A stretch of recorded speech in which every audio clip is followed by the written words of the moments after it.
कभी कभी कुछ ऐसी घटनाएं हो जाती हैं जो इंसानियत को शर्मसार कर देती हैं। ऐसी घटनाओं के बारे में आपका जानना ज़रूरी है ताकि शायद आगे ऐसी घटनाएं ना हों। इसीलिए आज की यह वीडियो मैं बना रहा हूँ। ऐसी ही एक घटना केरल में 27 मई को हुई। इस घटना को अंजाम देने वाले लोग तो शर्मिंदा नहीं हैं, लेकिन इस घटना ने दुनिया भर के इंसानों को शर्मसार कर दिया है। वैसे ऐसा पहली बार नहीं हुआ, इससे पहले भी कई बार ऐसे इंसिडेंट हुए हैं जिन्होंने पूरी इंसानियत को शर्मसार कर दिया। लेकिन आज हम एक ऐसे इंसिडेंट के बारे में बात करेंगे जो एक फ़ीमेल हाथी के साथ हुआ, और वो भी उस देश में जहां इसकी पूजा की जाती है। बात है मल्लापुरम डिस्ट्रिक्ट केरला की। 27 मई को नदी में एक घायल फीमेल हाथी की मौत हो गई, और इससे भी ज़्यादा आश्चर्य की बात कि वो फीमेल हाथी प्रेग्नेंट थी। इस घटना के एक हफ्ते बाद यह बात सोशल मीडिया पर वायरल हुई, तो अब लोग इस घटना को अंजाम देने वाले लोगों की सज़ा की मांग कर रहे हैं। हुआ ये कि केरला के साइलेंट वैली फॉरेस्ट की एक फ़ीमेल हाथी खाने की तलाश में इंसानों के इलाके में आ गई, और इंसानों ने उसे खाना भी दिया। खाने के लिए उसे एक बड़ा सा पाइनएप्पल दिया गया और उसने उस पाइनएप्पल को खा लिया। लेकिन हुआ क्या, वो पाइनएप्पल उसके मुंह में ही फट गया, क्योंकि जिन लोगों ने उसे यह फल खाने के लिए दिया था उन्होंने फल के अंदर पटाखे और बारूद भर दिए थे। इस वजह से उस फीमेल हाथी के जबड़े फट गए और मुंह में काफ़ी जगह चोटें आईं। इस चोट की वजह से उसे बेहद ज़्यादा तकलीफ़ हो रही थी, और अब वो कुछ खा भी नहीं पा रही थी। अपनी जलन को दूर करने के लिए और ख़ुद को थोड़ा आराम पहुंचाने के लिए वो फीमेल हाथी एक नदी में जाकर खड़ी हो गई। ठंडे पानी से शायद उसे थोड़ा आराम मिल रहा था। अगले 3 दिनों तक वह वहीं खड़ी रही। 3 दिन बाद उसकी बेहद दर्दनाक मौत हो गई।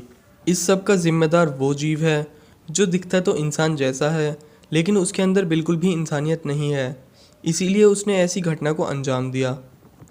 बाद में इस फीमेल हाथी का पोस्टमार्टम कराया गया, जिसमें पता चला कि उसकी यह चोट 2 हफ्ते पुरानी है। आपको न्यूज़ तो केवल इस फीमेल हाथी की ही मिली है, लेकिन सेम ऐसा ही इंसिडेंट पहले केरल में ही एक और फीमेल हाथी के साथ हो चुका है, और वो घटना अप्रैल में हुई थी और जगह थी कोलम डिस्ट्रिक्ट केरला। और उस फीमेल हाथी के पोस्टमार्टम रिपोर्ट में भी पाया गया कि उसके जबड़े में फ्रैक्चर था, और शायद इसकी वजह भी वैसा ही पटाखों से भरा फल हो सकता है। जिस फीमेल हाथी की घटना 27 मई को हुई, उसकी खबर फॉरेस्ट ऑफिसर्स को 24 मई को ही पता चल गई थी, लेकिन 2 से 3 दिनों तक वो उसे बचाने की नाकाम कोशिश करते रहे। उस फीमेल हाथी को बचाने के लिए 2 ट्रेंड हाथियों को बुलाया गया, लेकिन वो फीमेल हाथी किसी को अपने पास नहीं आने दे रही थी। शायद क्योंकि यह एक बार इंसानों पे भरोसा कर चुकी थी, जिसकी इसे इतनी बड़ी सज़ा मिली। इसीलिए यह किसी भी इंसान को अब अपने पास नहीं आने दे रही थी।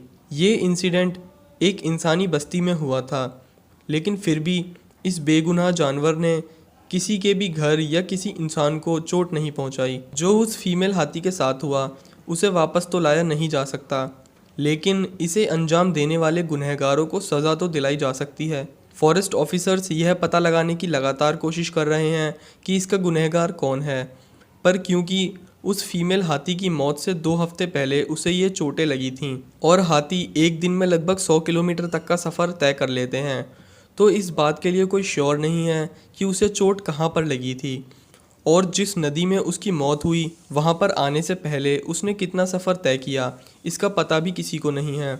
ये घटना 1 हफ्ते पहले की थी, लेकिन पूरी दुनिया को इसका पता तब चला जब एक फॉरेस्ट ऑफिसर मोहन कृष्णनन ने इस हाथी की मौत की खबर काफ़ी इमोशनल तरीके से अपने फेसबुक पेज पर पोस्ट कर दी।